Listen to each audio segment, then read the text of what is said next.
Good afternoon, everyone. Where are the others? Ma'am, everyone is here only. Ma'am. What We are about connecting to the monitors.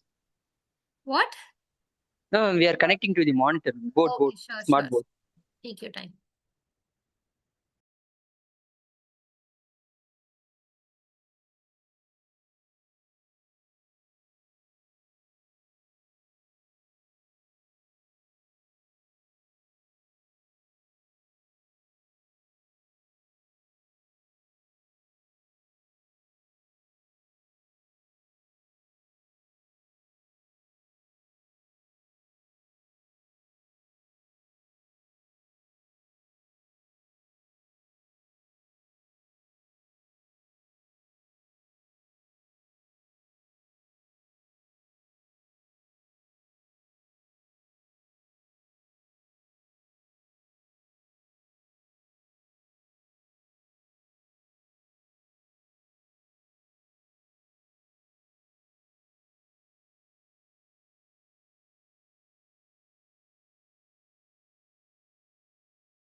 Can we start?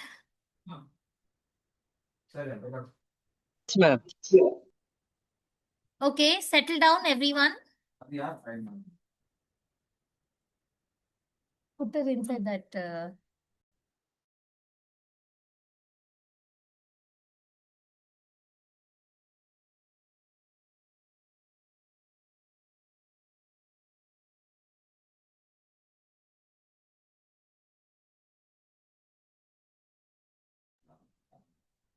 Santosh, where are you going?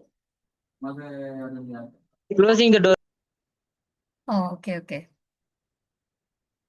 B1B and that, so not 1A. B very other 3-1E or 3-1C and Hi, everyone. Welcome back to USCMA Part 2, Section E, Investment Decisions, Capital Budgeting, whatever you call it. So let's now continue with some more essay questions so that you understand how it works. All of you all are here, right?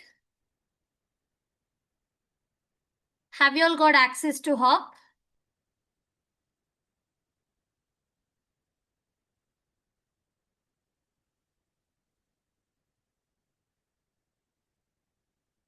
Yes or no?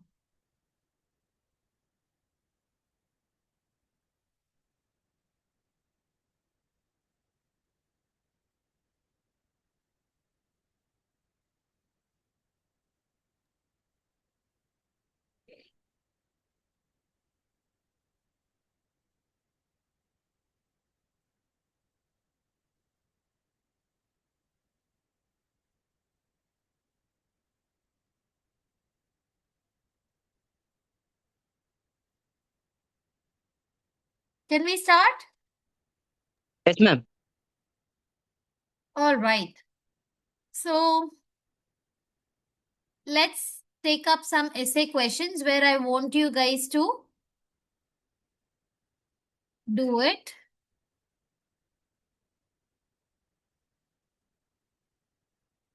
Let me share my screen. All of you can hear me, right? No issues, no technical issues today. No, ma'am. Perfect. Okay, so Sneha, can you read the question?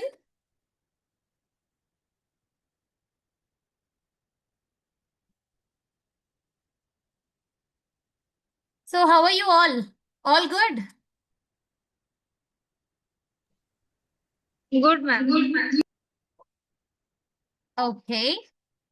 So Sneha, can you read the question?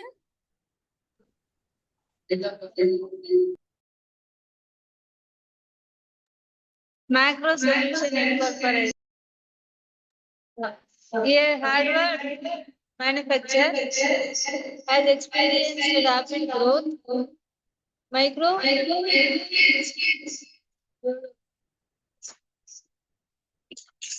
is considering two new capital expenditure projects and has rated average cost of capital of 10%. Project A requires an investment of 1,25,000 and project B requires an investment of 2,40,000.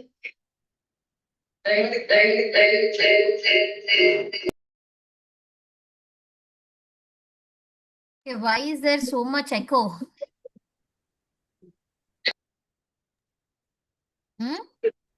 Why, Durai?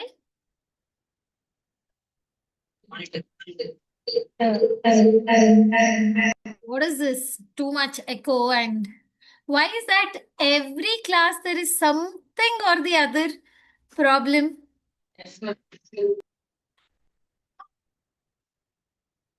Okay, I'll only read the question. You all can hear me? Yes, ma'am. One, yes, I can listen to it like 100 times. It's echoing so many times. Yeah. Okay. Why is it echoing, but what's the reason? Ma'am, here to Type it in the chat box.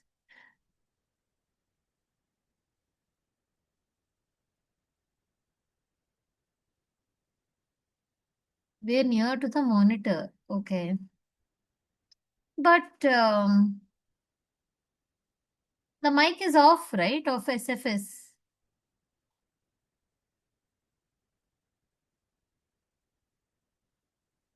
Even then,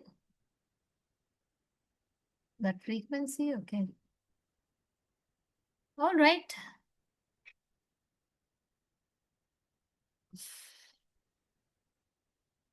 So the first, let's continue. Macro Solutions is a hardware manufacturer and has experienced rapid growth. Macro is considering 2 new capital expenditure projects and has a weighted average cost of capital of 10%. Project A requires an investment of 1,55,000 and Project B requires an investment of 2,40,000. Now there is this CFO of Macro Solutions who has been asked to analyze both the projects, that is A and B, and has to provide a recommendation, that is which project to go ahead with.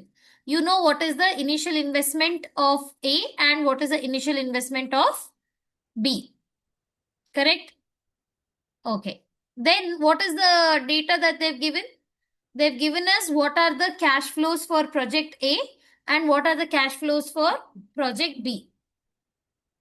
So for project A, what was the cost, guys?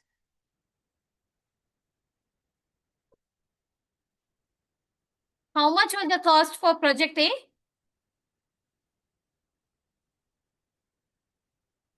How much? Project A requires an investment of?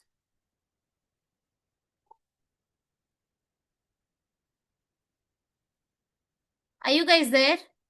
1 lakh? like 55,000. And project B?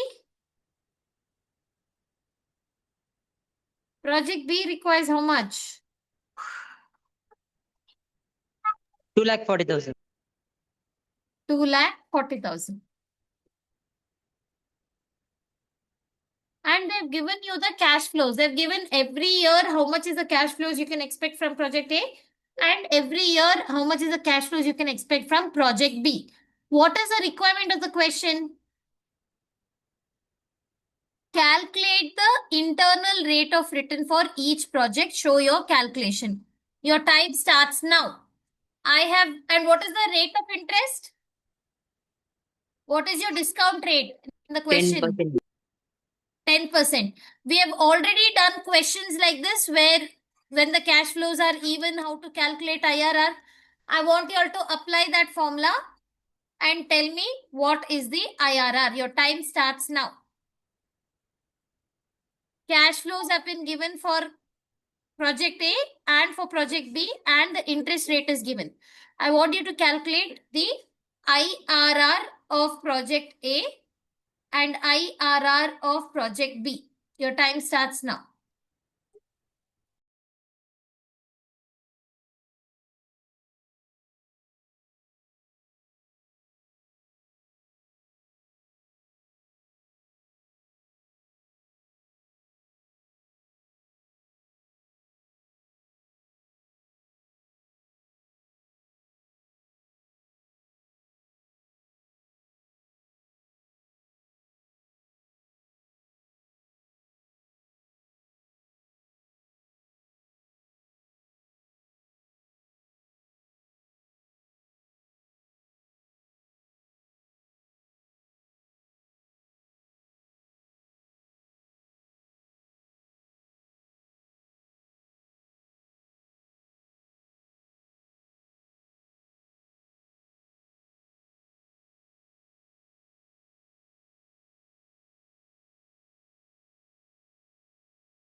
So, do you all remember how to calculate IRR when the cash flows are even?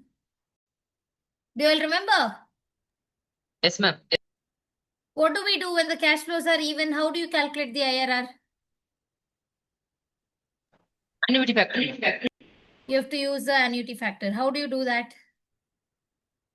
Grand total. You know how to find out in the in your calci? We've Yes, ma'am. discussed, right?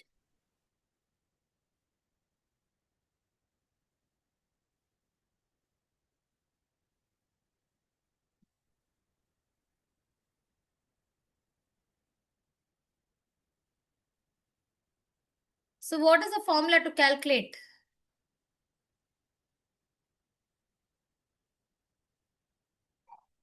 Do you all remember this? Thanks to whiteboard, thanks to online classes, that whatever is written will always be there. If it is an offline classes, it will erase and go, correct? Remember we discussed about IRR. IRR is the rate at which your NPV is equal to 0. And then we saw whenever the cash flows are even and uneven. Even means if they are same, then this is the formula that you use. If it is uneven, then it means it's different every year. That time we use a formula. So when the cash flows are even in nature, what is the formula that we use, guys? Initial investment divided by cash flows. So over here, what is your initial investment?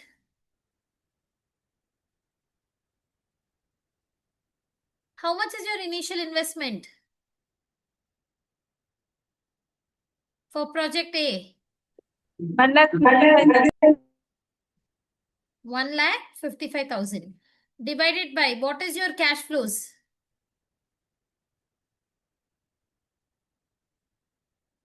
How much?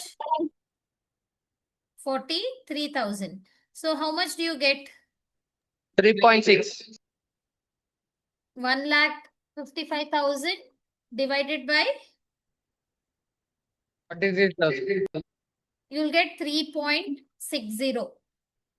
Correct. So this 3.6, where do you have to check? In your annuity table. For how many years? For 5 years at 10%. I mean, at annuity table at 5 years, you have to check where you'll get 3.6. So can you all check in the present value table? Do you all have present value table? I had shared it with you all, right? Not there?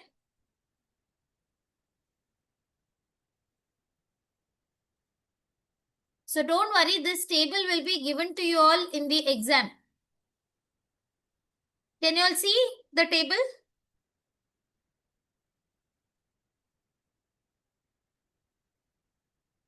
Can you all see?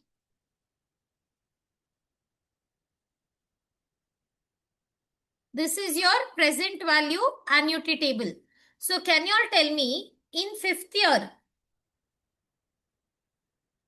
because project A has 5 years, right? So you have to see in 5 years, 3.6, where is it coming?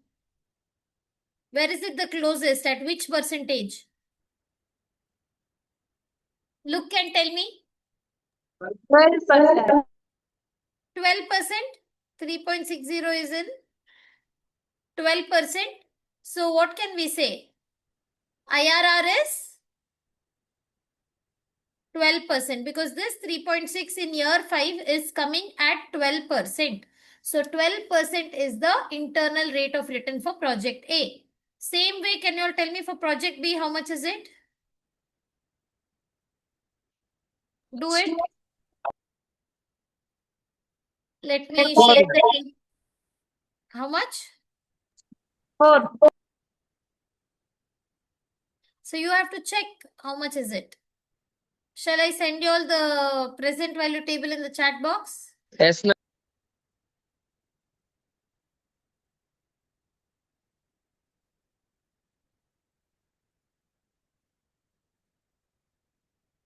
Seven percent. how much did you get? 2,40,000 divided by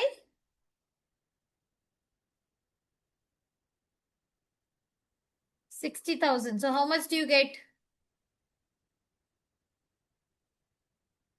4, right? So you have to check for 5 years, 4 will come under which rate? 7%.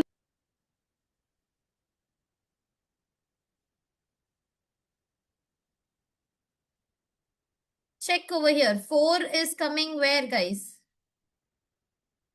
Can I say more of, yeah, either 7 or, yeah, 7%? Everyone, can you all see? Yes, Or ma'am. you can say 8% also. Which is closer to 4? 7 or 8? 7. 4. See, I think this is more closer, no? 8. 4. You got exact 4. This is 3.993. So, obviously, this is more close to 4 than 4.100. Guys, you have to see which is closer, right? See, if you do 4 minus 3.993, the difference is how much? It's just 0.007. Whereas 4.1 minus 4 is how much? 0.1, right? So 0.001 is more closer than 0.1. So can I say 7% is closer? Yes or no? Yes, ma'am. So that is why 8% would be the IRR for project B. Is it clear, everybody, how? Now, why did we apply this formula? That is initial investment divided by cash flow will give you your annuity factor. That annuity factor you have to check in the table. Is this clear? Any doubts in the first part of the question? No, ma'am. Okay, can you all try the questions? Check the second part of the question. Based on the IRR of each project, how much did you get? The IRR for project A was 12%, for project B it was 8%. There is and a capital rationing constraint of 2,75,000. Now, do you remember what is the meaning of capital rationing? Again, this is a topic that we've already discussed earlier. What is the meaning of capital rationing? Something that we've already discussed in the class. Thanks to our whiteboard, because it is always there. Remember capital rationing, guys. What was the meaning of capital rationing?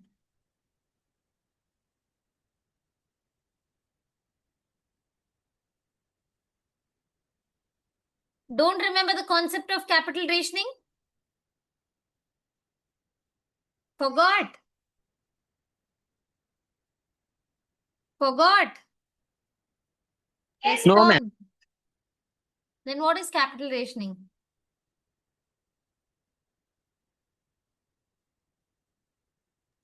Limited funds available for investment. Okay, that means you don't have enough funds to take up the project, correct? So, here they're saying based on the IRR of each project, and they have a constraint of how much? 2,75,000. 2,75,000. Now, these two projects, can you take, it'll cross 2,75,000, no? This is 2,40,000, this is 1,55,000. So, obviously, it is crossing 2,75,000, which means that you don't have that much money. So, but you have to recommend. So, which project will you recommend, guys? Project A or project B?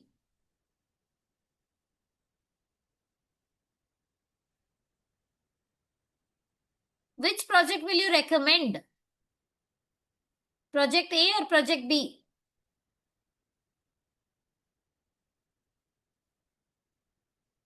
Tell me.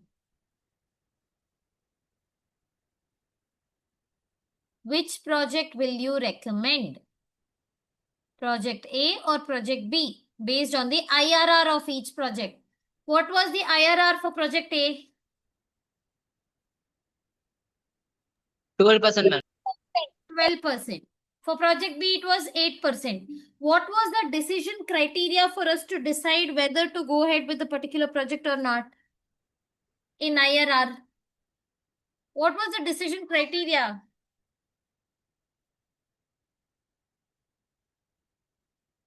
Give her water.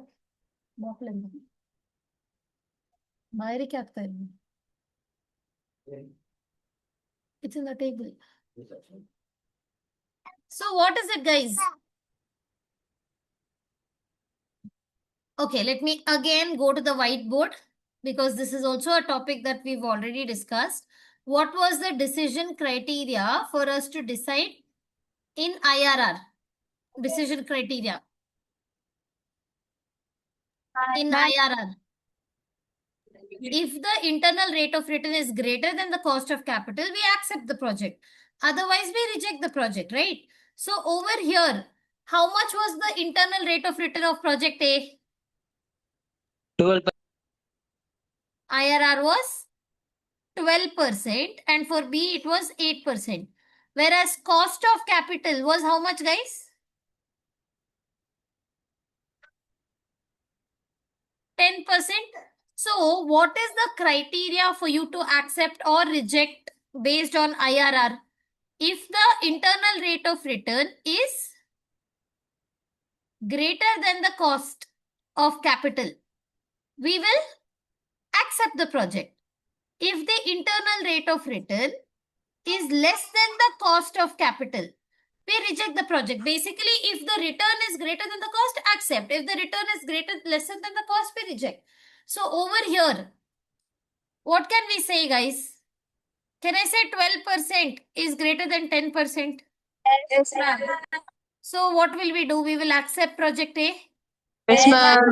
On the other hand, project B is giving a return of only 8%, whereas cost is coming up to 10%. So will we go ahead with project B? Yes, ma'am.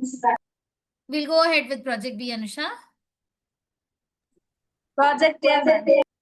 Project A. So based on the IRR of each project and capital rationing constraint, what should be the recommendation? Explain your answer. So how are you going to write this answer? Give me one example. You will choose project B, project A. Why? Because project B would be rejected because the IRR of project B is below the cost of capital. And project A is only recommended because based on the IRR. Clear? Like this, you will have to type in your answer. Is this clear? Yes, ma'am. Okay, can you all try the C part of the question? If macro had no capital rationing constraints, then what would you recommend? Which project they have to go ahead with? Which one? Now, if there were no capital rationing situation, meaning you had enough money, in that case, which project will you go ahead with? Project Tell B. me, which one, Durai? B, ma'am. Why B? B is a loss-making project, right? Cost is 10%, return is only 8%. So why will you choose B when the cost is greater than the return?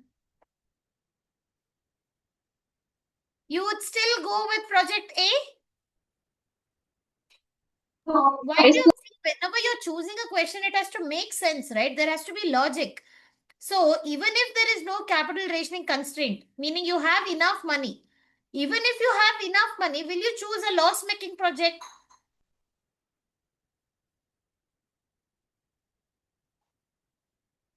No, right? You will choose a project which is profitable. And what determines the project's profitability? If the return is greater than the cost.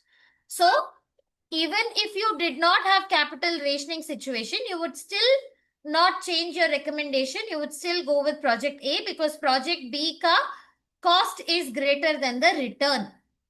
Clear? Yes, ma'am. Okay, can you all calculate the next part of the question? I'll give you all 5 minutes time. Calculate the payback period for both.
Over.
Okay.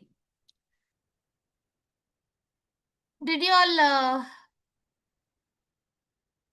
solve? Anusha, Nisarga, Yes, ma'am. what happened?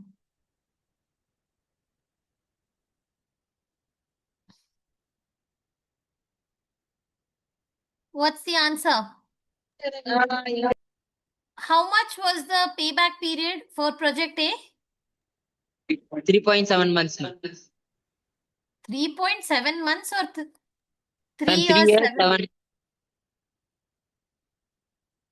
Uh, is it? See, guys, I told you all before also, no? When I say 3, if you all are saying 3.7, it doesn't mean 3 years, 7 months.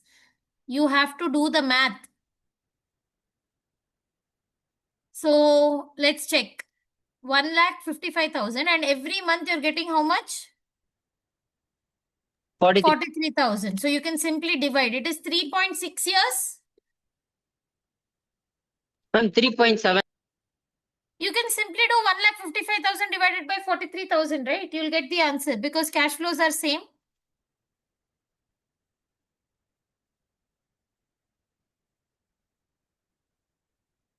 Instead of doing 1,55,000 minus 43, minus 43, minus 43, we know that when the cash flows are same, you can simply do 1,55,000 divided by 43.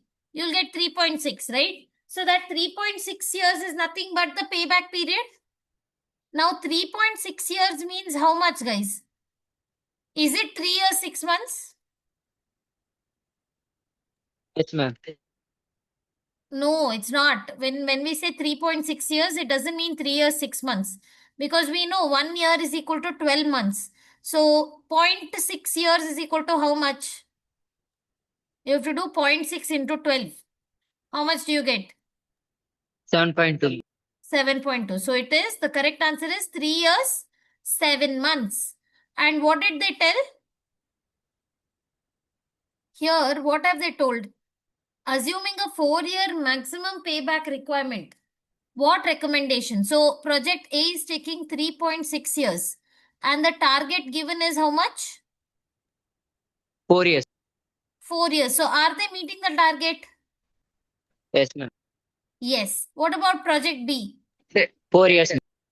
It is taking exactly 4 years. So even B is meeting the target? Correct. So both projects A and B would be recommended if we would have taken what 4 years as the criteria. Correct? Yes, ma'am. Okay. Last question. Tell me the answer, guys. Where you have to identify and explain 2 advantages of NPV over IRR and 1 advantage of IRR over NPV. What does this line mean? You have to give why NPV is better than IRR, you have to give 2 advantages. And why IRR is better than NPV, you have to give me 1 advantages. And then you have to say 3 weaknesses of payback period. Can you all tell me?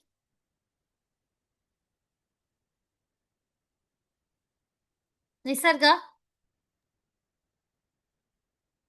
Tell me 1 advantage of NPV over IRR. Why NPV is better than IRR? Who is the class topper here? Durai, yeah? I mean, in CMA.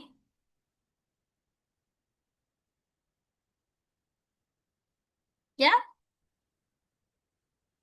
What Yes, about Madhumita?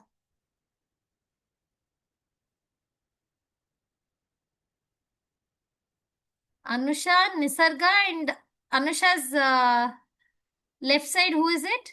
Madhumita.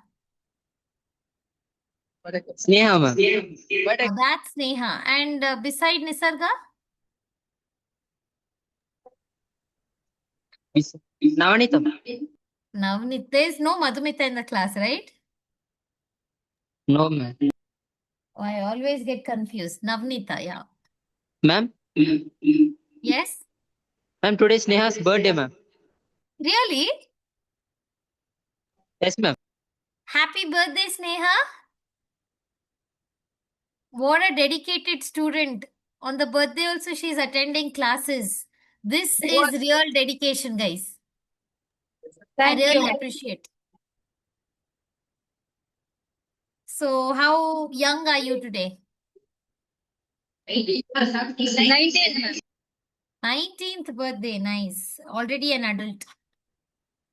Last of the teens, enjoy. So, did she give you all a treat? No, ma'am. What is this, Neha? No treat, nothing for your friends. Okay, did you all give her anything? No, ma'am. Our love. Nothing, huh? Okay, so Ma'am, that's. we gave her our love, ma'am. Oh my God. Y'all are such loving, dedicated, honest students, really. I mean, I really appreciate Sneha attending class on the birthday. I think I wouldn't have done that. Thank you, sir. What plans for the day?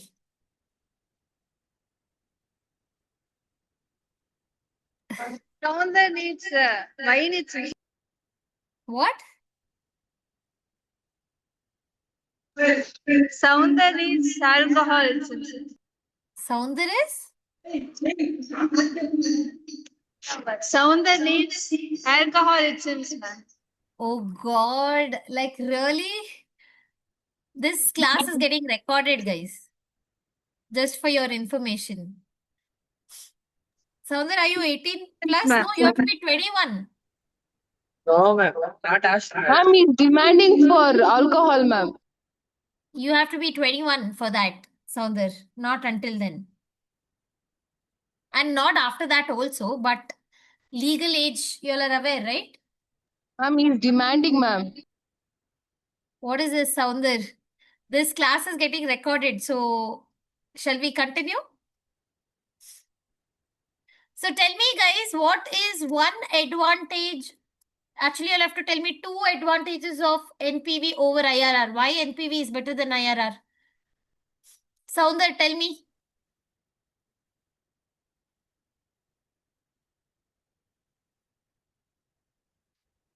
Why NPV is better than IRR? Ma'am, it shows the present value, ma'am. How much? कुछ भी Google में ಏನಾದ್ರೂ Google ಅಲ್ಲಿ ಹಾಕಿ answer ಹೇಳುದಾ? ಇಲ್ಲ, ma'am. Then tell that's not the right answer. Correct. Tell me in correct lines. Why IRR NPV? based on time value money. Both are based on time value of money, IRR and NPV. Why NPV is better than IRR? Ma'am, it's useful for comparing the projects, ma'am, which is having highest profit. Both can be used to compare. Why NPV is better than IRR?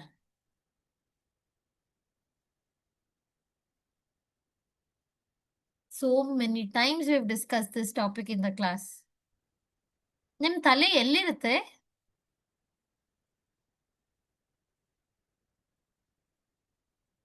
ಸ್ನೇಹ ಯಾವಾಗ birthday treat ಕೊಡ್ತಾಳೆ, ಬೇರೆಯವ್ರದ್ದು birthday ಯಾವಾಗ, ನಮ್ಗೆ ಯಾವಾಗ ಊಟ ಸಿಗ್ತದೆ, ಅದೇ ಆಲೋಚನೆಯಾ?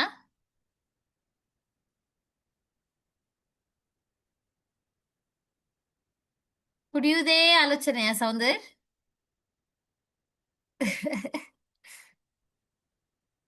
ಇಲ್ಲ, ma'am. Then tell me the two advantages of. I'm not asking what is the advantage of NPV. I'm asking why NPV is better than IRR. What you all have told me is two advantages of NPV, which is the same for IRR also. Because NPV also considers time value of money, IRR also considers time value of money. That does not answer my question. Ma'am, NPV will help in decision making. What? NPV will help in decision making. Even IRR helps in decision making. You all told me NPV is considering time value of money. Even IRR considers time value of money. You all told me NPV can be used to compare projects. Even IRR can be used to compare projects. You all told me NPV, what did Sounda just say? NPV helps Decision in making. decision making. Even IRR IRR will. also helps in decision making. You all have to put in your words correctly for it to make sense. Otherwise, you all will not get marks.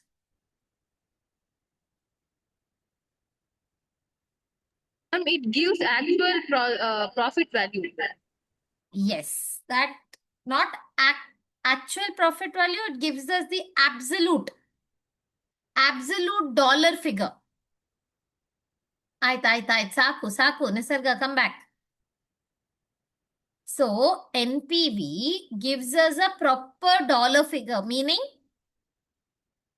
we've calculated NPV, right? And we've got the figures. Whereas IRR is a percentage. Yes or no? So that is why NPV is better than IRR because it gives us a proper dollar amount, which is more straightforward. And another reason why NPV is better than IRR is because we can use different rates and see what is the NPV. It supports different discount rates over the life of the project. And one Ma'am. more advantage of NPV over IRR is that IRR can lead to if the cash flows are unconventional. Do you all remember what is the meaning of unconventional cash flows? All of this we have discussed. When the cash flows are unconventional, meaning sometimes positive, sometimes negative, then again positive, when they are irregular, it can lead to multiple IRRs, and that's why decision making might be difficult. But that problem is not there in NPV. That is why NPV is better than IRR. Now, why IRR is better than NPV? IRR is better than NPV because NPV is a little more complex to calculate when compared to IRR. That is one thing you can say. Now, the last part of the question, what are they asking? Identify and explain 3 weaknesses of payback method. Why payback method is not good, guys? Tell me. You know what is the meaning of payback method? How much time it takes for us to recover the initial investment?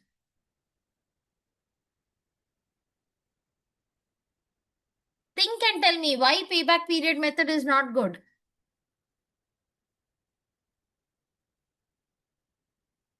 Why?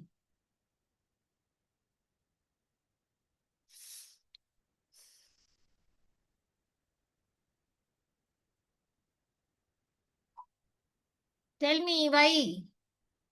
What is the weakness, disadvantage of payback period method?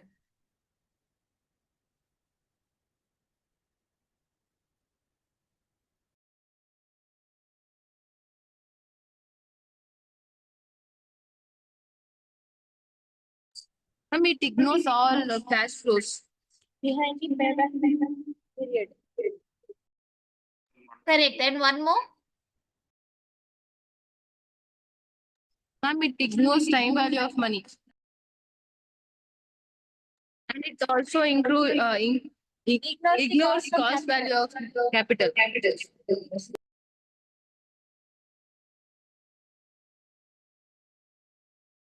What is the other reason, guys? It also ignores cost capital.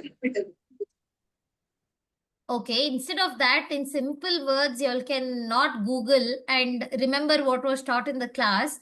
That one of the reasons or disadvantage of payback period is it does not talk about the profitability of the project.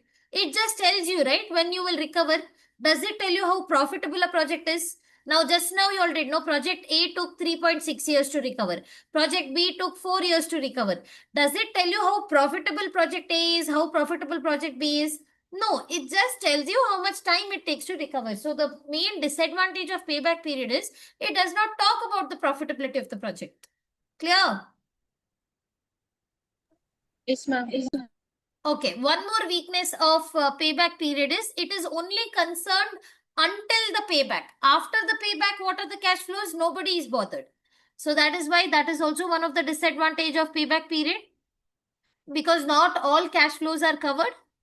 And the main disadvantage of payback period is that it does not consider time value of money, which your NPV and IRR does.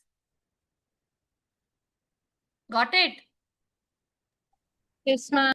So these are the disadvantages of what?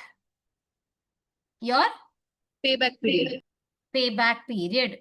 Okay. Is there any other question that they're asking? That's all? Yeah, last part of the question. They're asking F part. Define and explain sensitivity analysis.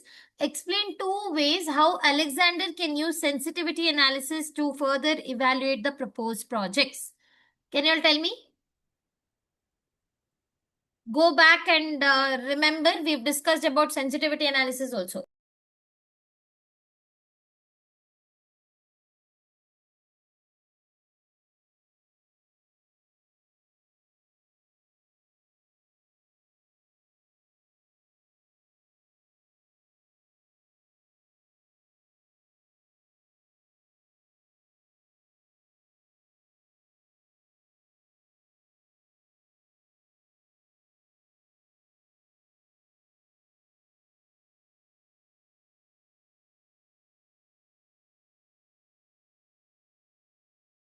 Ma'am, we can't check all the variables at a time, ma'am. Very good. That is one of the weakness then. But here they are not asking you about the weakness, right?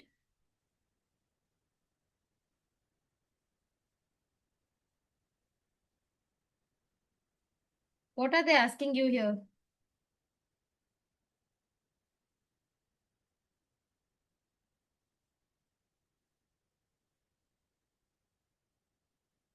They're asking you to define and explain sensitivity analysis and explain two ways how they can use sensitivity analysis to evaluate the proposed projects. So what is the meaning of sensitivity analysis?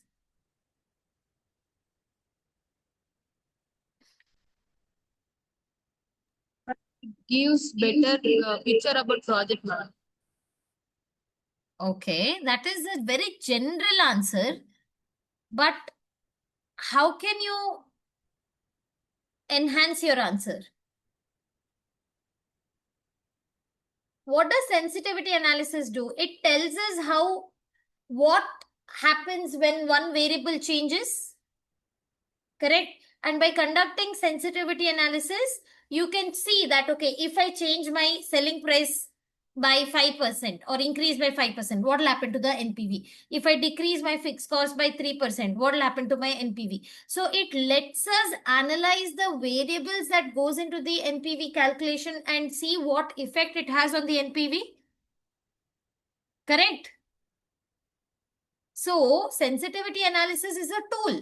And with the help of this tool, we can determine the effect of a change in one of the variables, okay, of the project, and how that change in one variable can affect the entire NPV. Clear, everybody?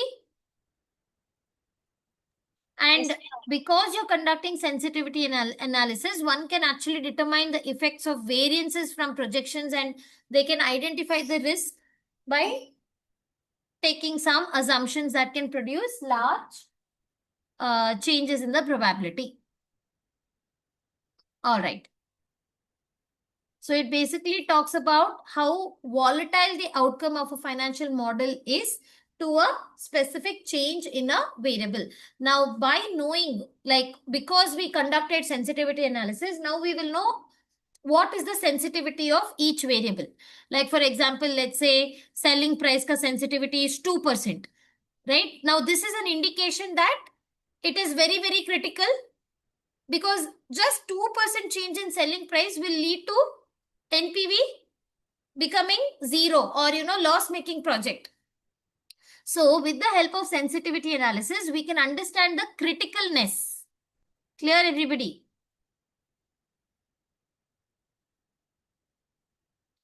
All right. Yes, ma'am. So that's about it. Shall we take a quick break? Yes, ma'am. Yes. Okay. Come back at 4:20.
Are you guys there?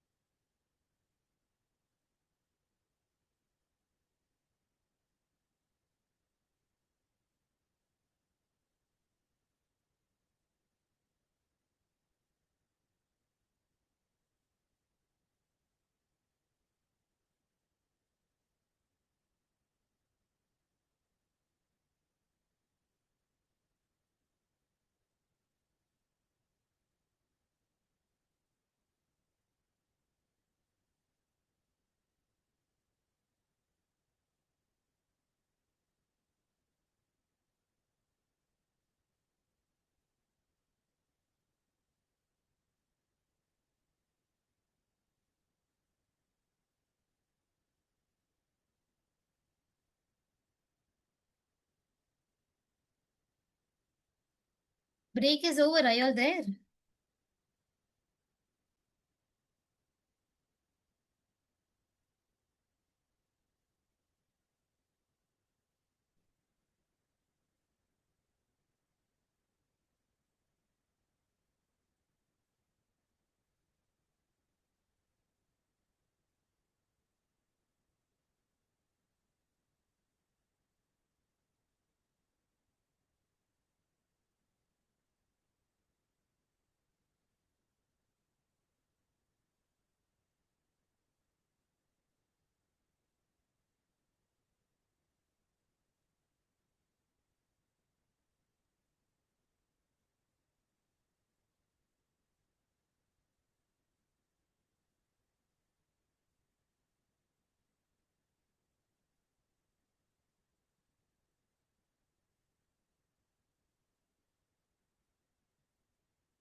Where are you all?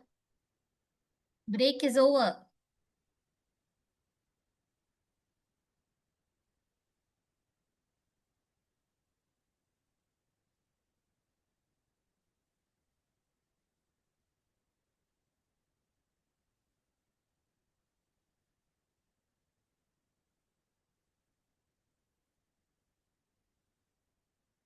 Where are you guys? Ma'am, everyone went to canteen, ma'am. How long? I told you all to come back by 20, right? 4:20. Yes, ma'am. They are not at here, ma'am. I called them. They'll be coming in 2 minutes. Okay.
Ma'am,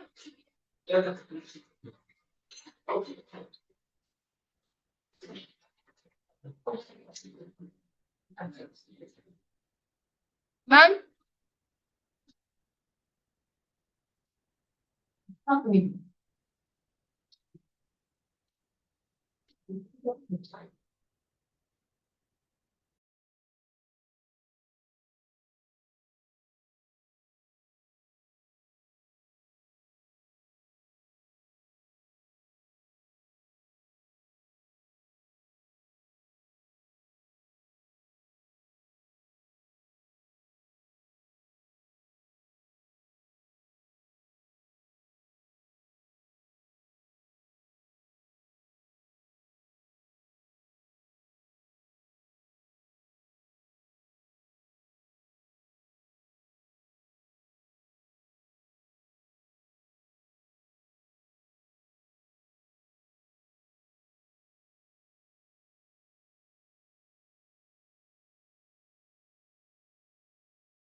Okay, guys.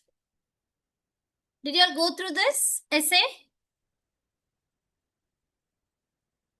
Can you all Yes, read ma'am. this question, guys, everyone?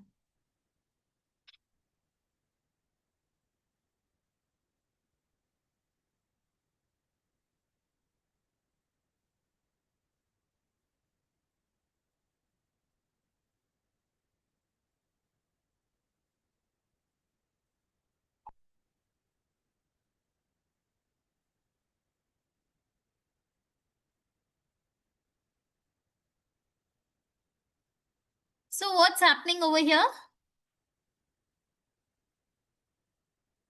Globex Corporation is a multinational construction company based in Istanbul, and it operates primarily in Turkey and some Middle East regions. The management is now considering two new mutually exclusive projects. Can you all tell me what is the meaning of mutually exclusive project?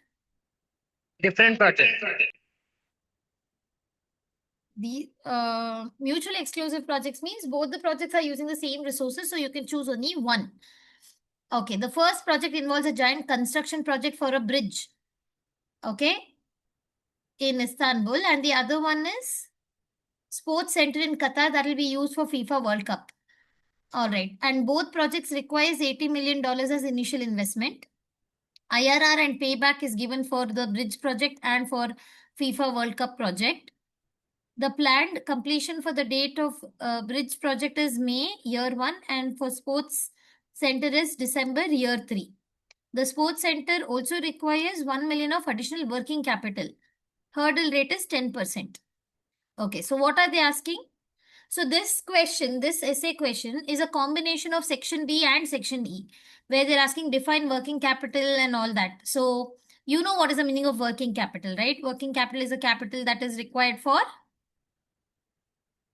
what? Day-to-day operations of the business. Correct. So here they've told, no, the sports center will require 1 million in working capital, whereas bridge project does not require any working capital.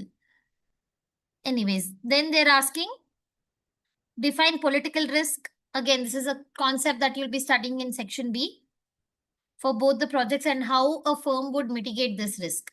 So you know what is the meaning of political risk. Political risk is basically, see, right now there is a political risk, right? There's this war happening. So all these are examples of political risk. Any risk that is caused by government's rules and regulations change, all those things. Anyways, now C is a section E related question where they're asking define mutually exclusive projects and identify and explain which project would you recommend based on the information presented, assuming both projects have the same level of political risk. Now, which project you'll go ahead with, guys? The bridge project or the FIFA project? Which one will you choose? FIFA. Why FIFA project? What is it? Ma'am, Why? Why the sports center FIFA project and not the bridge project? Because it's mutually exclusive. You know what is the meaning of mutually exclusive? yes, You ma'am. can choose any one project, right? You cannot go ahead with both the projects. You have to choose any one projects.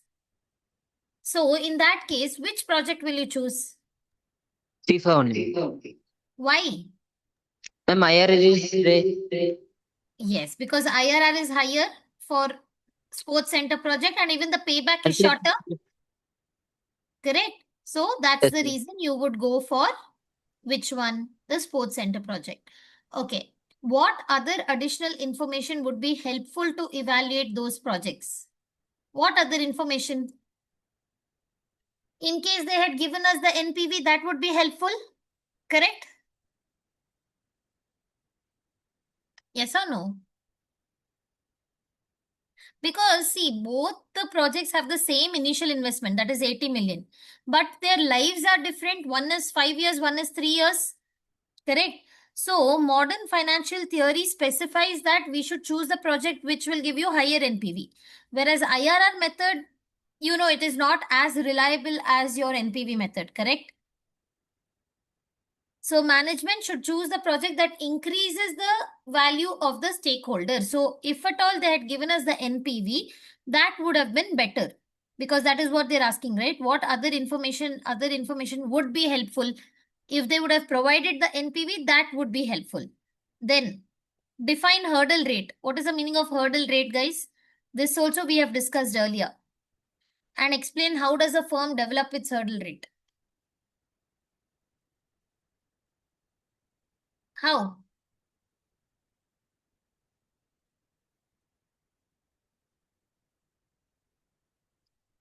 What is the meaning of hurdle rate? It is the minimum acceptable rate of return, right? That's why it's called as a hurdle rate. And is also referred to as a required rate of return. So obviously, in order to accept a project, what happens? Whatever is the return, it should exceed the hurdle rate. Yes or no?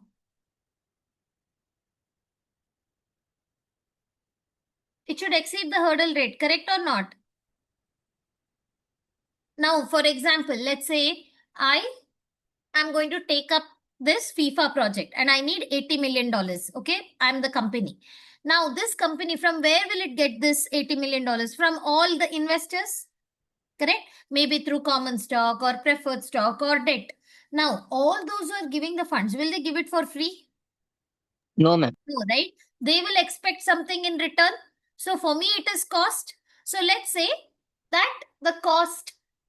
Now, let's say you guys are investing in this FIFA project and you want a return of 10% for the money that you have invested. Now, can I say if I'm investing in that project, I have to at least get 10%?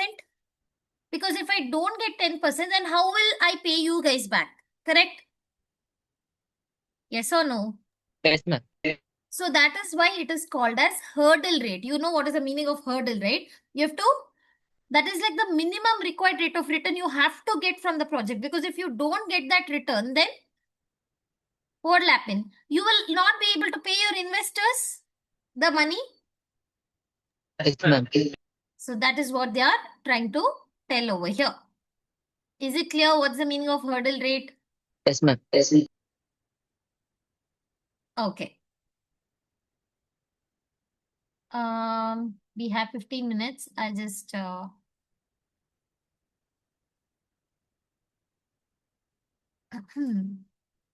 let's see if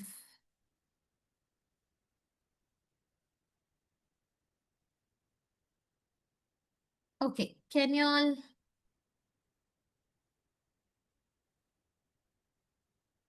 I'm just seeing if there's a question.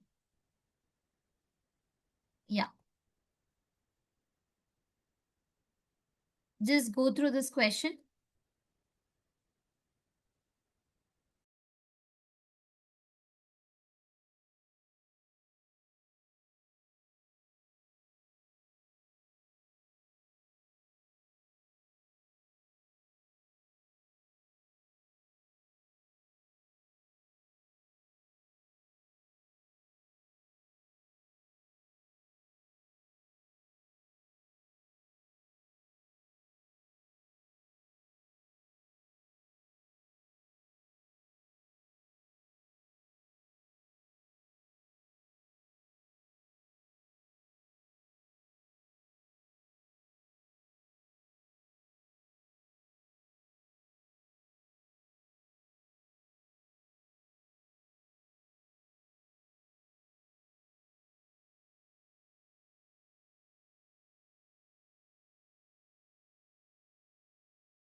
Did you all go through the question, guys? Everyone?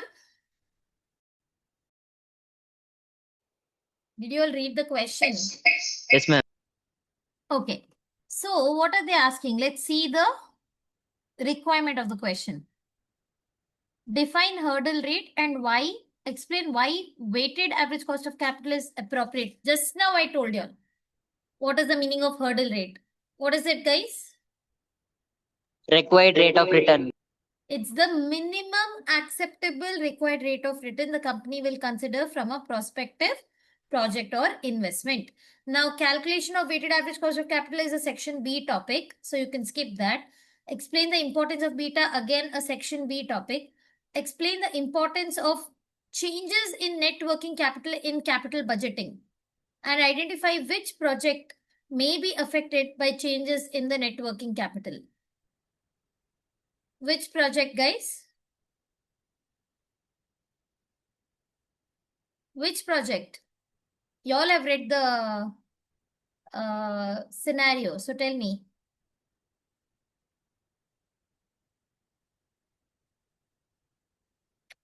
So what are they asking here? Explain the importance of changes in net working capital in capital budgeting. Okay, and identify which project may be affected by changes in net working capital.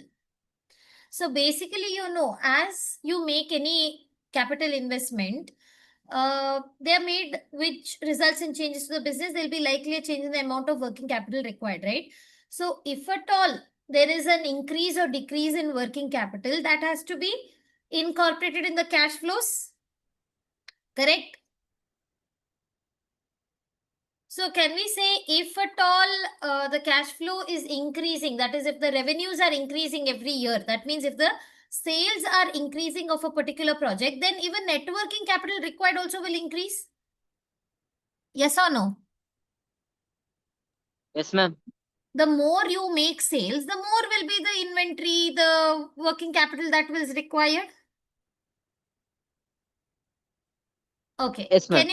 Can you all try this E part of the question?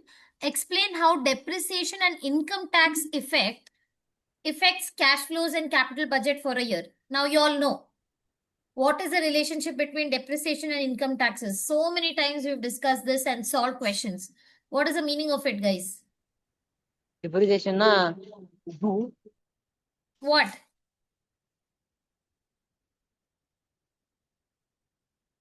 We all know that depreciation is a non-cash item, so it's an irrelevant cash flow. But because what is relevant cash flow?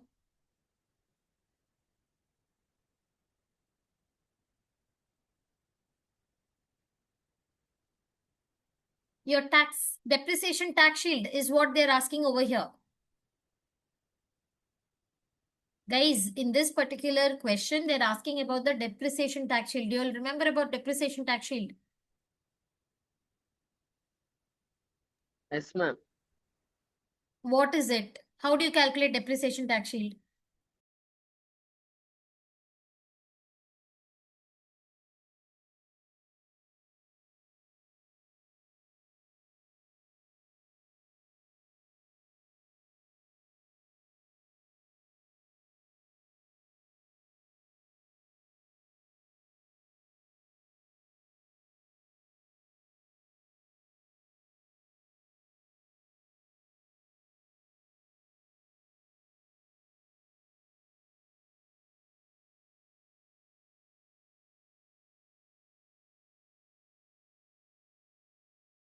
Forgot what is depreciation tax shield?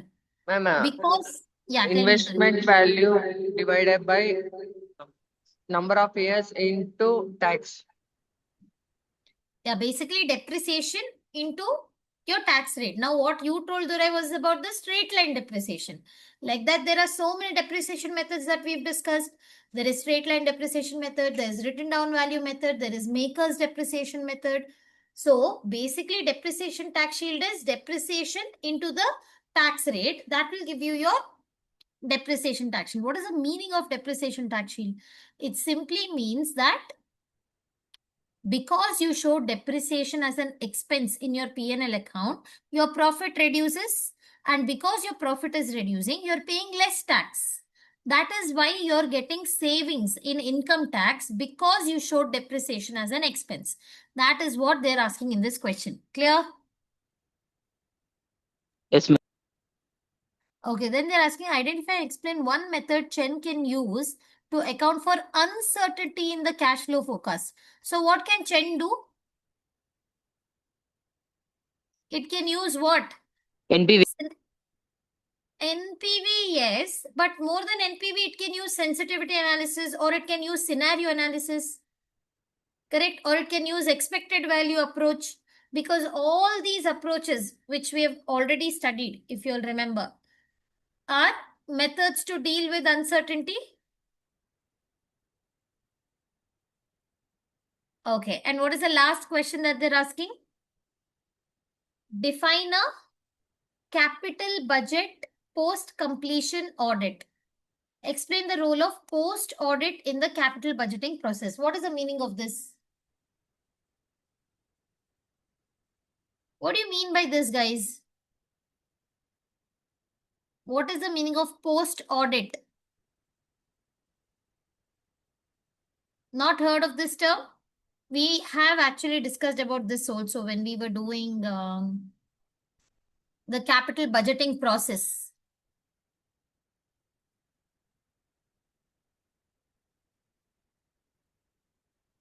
Don't remember?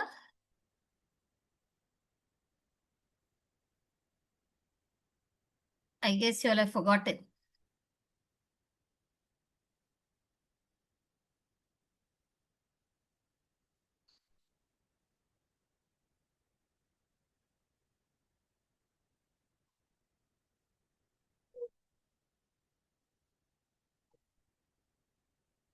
Are you guys there? I'm checking errors. Yes. So when we say a capital budget, if I'm using the word capital budget, in capital budgeting, post-completion audit is like reality check. Reality check after the project is done. Like, for example, when a company will invest in a big project, it could be like buying a machine or launching a product or building a factory. They will estimate, right? How much is the cost? How much is the profit? How much is the risk? Now, after the project is completed, now the company will go back and ask, did actually happen? Did the things actually happen the way we expected or not? So it's basically a review of the project after completion, where you're comparing the actuals with the budgeted. Clear? Yes, ma'am. It helps us check what went wrong. Was the cost too high? Was the sales too low? Was the planning very poor? So it'll find the why behind the success or the failure. That is why post audit is very, very important. Post completion audit is also a part of your capital budgeting process, where we review the entire completed investment project by comparing the actual results with our initial estimates. Got it? Yes, ma'am. So this was yet another essay question. So we've done enough essay questions, guys. Yes, ma'am. So we've solved about 4 to 5 essay questions. We've solved 100 plus MCQs from section E. Right? And I want you guys to revise whatever is done in the class. Otherwise, you'll forget everything. Because your semester exams are also starting soon. Yes, ma'am. Correct. So that's why make sure that you revise all the concepts that's done from the beginning. We spent like what, almost 40 hours learning section E. So don't let it go waste. Read the textbook, start solving questions on the topics that we've already done so that you are up to date. Clear? Because after the exams and again when you come back, when we start a new section, it shouldn't be like, oh, what happened in section E? So keep revising, because revising is very, very important in CMA. Clear? Yes, ma'am. All right then. Bye-bye. Take care. And happy birthday again, Sneha. Bye.